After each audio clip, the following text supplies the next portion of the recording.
Hey everyone, welcome to a new video tutorial series. This is going to be a short one, possibly only 1 to maybe 3 videos. I'm thinking 2. I wanted to share with you a online animation tool. Animation is a pretty complex creature, and so there aren't a whole lot of online apps that are available. Typically, you have to download something, and animation is pretty complex. Um, and so this is kind of cool, and I discovered this pretty recently. So this is a website called FlipAnim.com, and it looks pretty straightforward and pretty simple, but there's some pretty nice little goodies tucked in here. So it's just FlipAnim.com, and you can click on some of these thumbnails up here and see other people's animations just to get an idea of what other people are doing. But if you scroll down just about an inch or so, this is where you see the main workspace. And this works just like it is. However, there is a link here that says check out the new beta editor. And even though it is in beta, which means that it's not completely done yet, it's much better. I like seeing it and seeing all the tools available, and there are some brand new tools available. So that's actually what I'm going to demonstrate today is the new beta editor in FlipAnim. Okay, so if you just scroll down past those examples and you get right here, this is pretty much everything you need to see in FlipAnim. Now, the nice thing about this website and this tool is that you could do this on a Chromebook, you could do this on a tablet, you could do this even on a phone, and you could draw with your fingers or on a trackpad or whatever you want. Now you can zoom in and out of a website. On a Mac, you can press Command minus or Command plus and zoom in, and on a Windows computer, it would be Control plus and Control minus. Okay, so I'm going to zoom out. Yeah, I just don't want to be scrolling too much. There you go. So that way you guys can see everything. Okay, so there are all of my tools, all my controls up top, and my color picker and everything like that down at the bottom. Okay, so I'm not going to make this terribly pretty. It's going to be just kind of a bouncing ball type animation and just go through some of the most important tools. I'm not going to go through every single feature, but just the ones that I feel that are most important. So before you get going, if you do want to be able to save and share your animations and even download them as GIF files, it is a really good idea that you do log in. It is free, so I'm going to go ahead and just click up here on register and just show you what that screen looks like.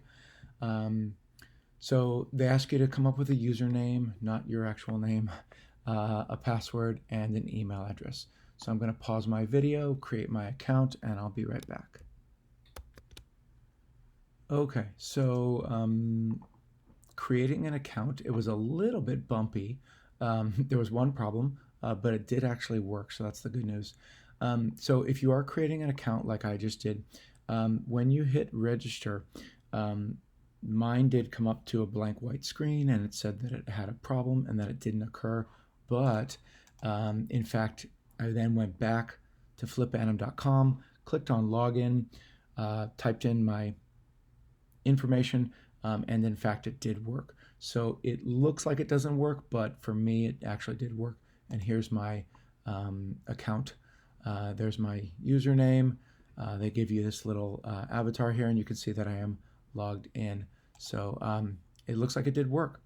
Okay, I'm going to click on the beta editor here and scroll down, and there we are. All right, so I'm going to take a little drive through here. So over here on the left-hand side, we have all of our main drawing tools and manipulation tools. We have our color pickers down here at the bottom. It looks like the beta editor actually gives you layers, so that's kind of cool. I'll play around with that maybe in the next video. Up here at the top, this is where you make new frames, copy frames, delete frames, and of course play your animation, delete your whole project, save your whole project, and then you can change the speed of the animation. I'm given 1 frame right now. Um, I don't know if you can get rid of this graph paper. That's kind of interesting. Um,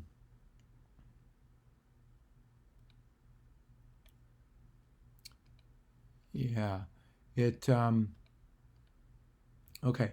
I don't think you can get rid of this graph paper, which could be annoying, but let's see. Okay, so here's the pencil tool. And I do see a zoom feature here. And I discovered that that's actually the letter Z. Let's see. So I don't know how you pan.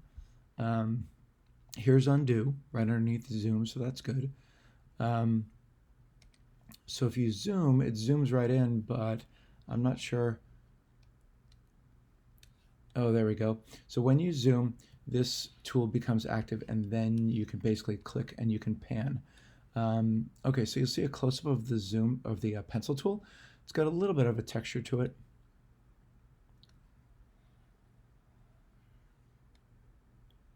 Not much, but there it is. Okay, so I'm going to zoom out. There's only 2 levels of zoom. Okay, so there's the pencil tool there, and you have the different sizes down here. Here's a really big one.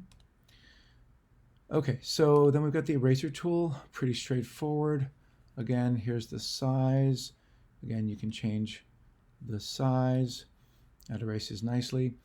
You do have an eyedropper tool. So for instance, if I change my colors down here to a purple and then a red, you'll see that I can click on the eyedropper tool and click on purple, and now it goes back to purple, red, so that works as expected. This is the paint bucket tool. So if I take the pencil tool and I draw, a closed in shape, and then I'll pick a color, paint bucket tool, click, click. So that works as expected, so that's good. And then these 3 tools down here are drawing tools as well. So you basically have a pencil tool, and then this is a highlighter. So if I draw, let me make it a little thicker so you can see.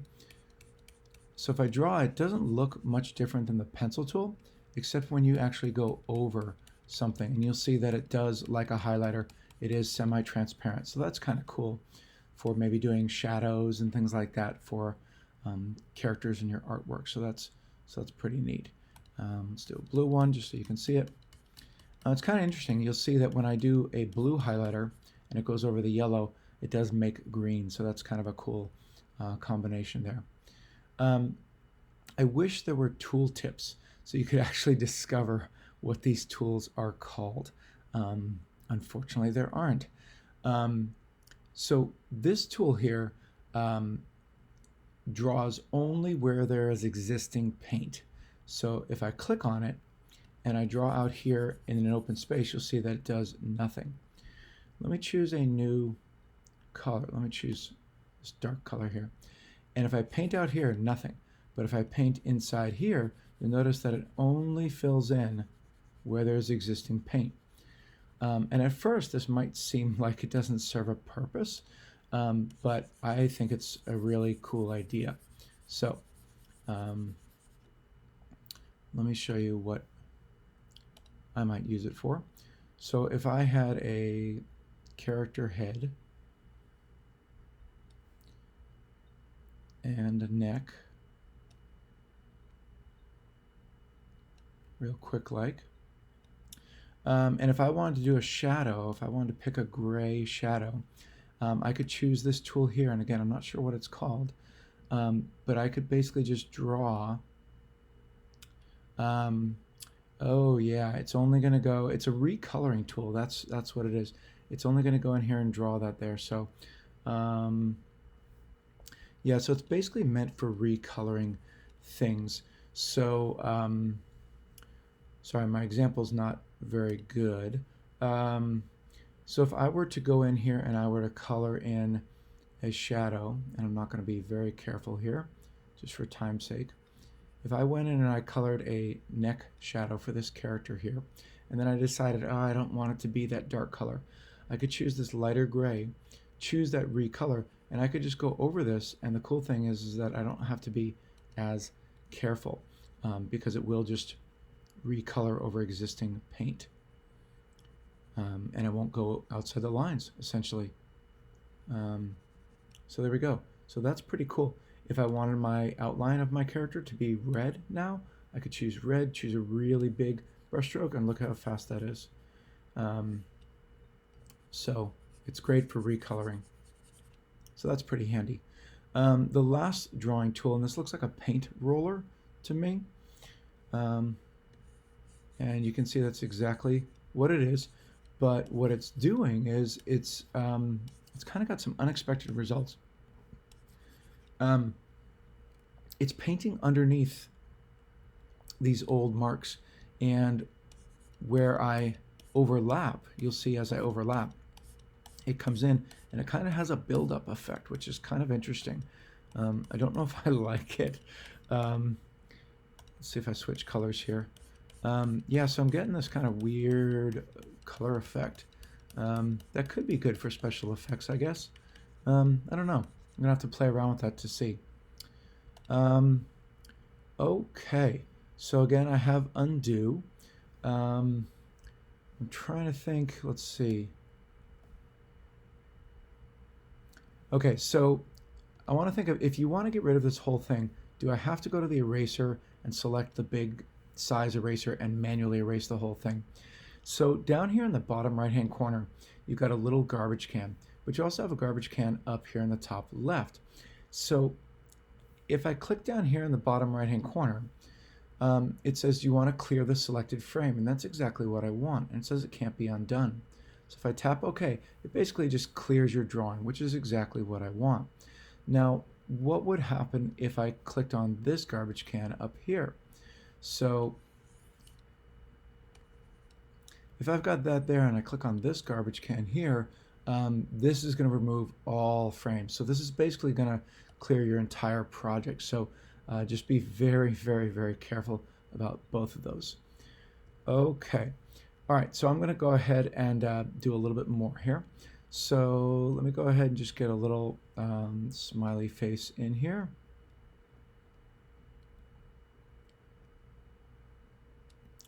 All right, so there's my smiley face, and I've got 3 buttons here. These are called transforms. So the first one, click on it, and you can click and you can drag and you can move your content around. So that's really nice.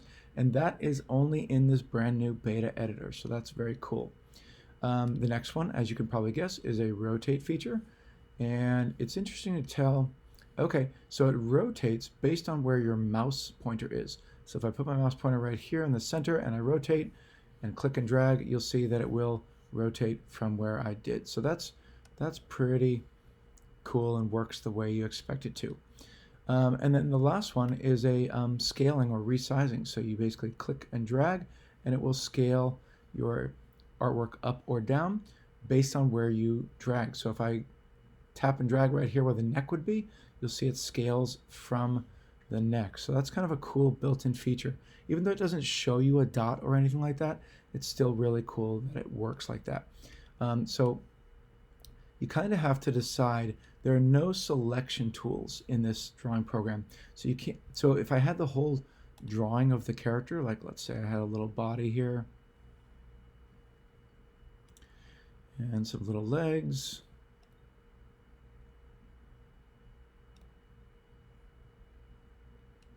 Unfortunately, if I wanted to scale just the head or rotate just the head, I don't have any selection tools, so I can't just grab just the head and then scale it. If I scale, it's going to scale the entire artwork.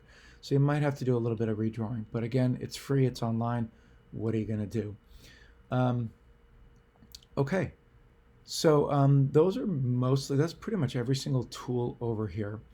All right, if I click on the little gear here, you can either load or save, and then you can actually download your projects. So I'm going to show you those now. And then I think I'm going to go ahead and cut this video, call it done, and then I'll go on to making a part 2, just so that way I'm not talking your ears off because I'm coming up at 15 minutes. So I'm going to go ahead and let's save this. So I'm going to click on the gear, and I'm going to choose load/save, and I'm going to go to my desktop. And actually, it's asking me if I want to load something. So I need to save first. So I'm going to click on this little floppy diskette up here in the upper right. Oops. And again, you do have to have an account to do this. So there we go. So it shows me a little preview. So that's kind of cool. I can put in a title that is optional. Let's see. All right, so I'm just going to go ahead and call this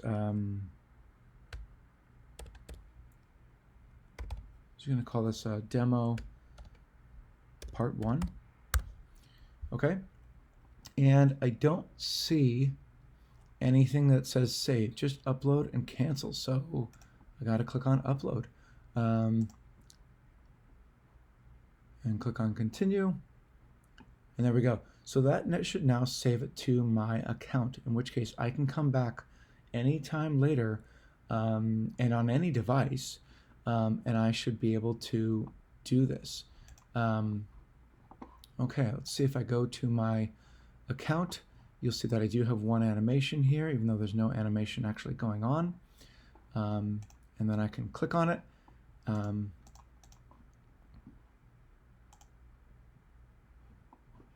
Okay. All right. So I'm going to go ahead and end the tutorial here. Here's the little pencil icon right here. So you click on the pencil icon. Interesting. I'm not sure how to get back to the editor. I will figure that out, and I will show you in part 2. Okay, I will see you next time.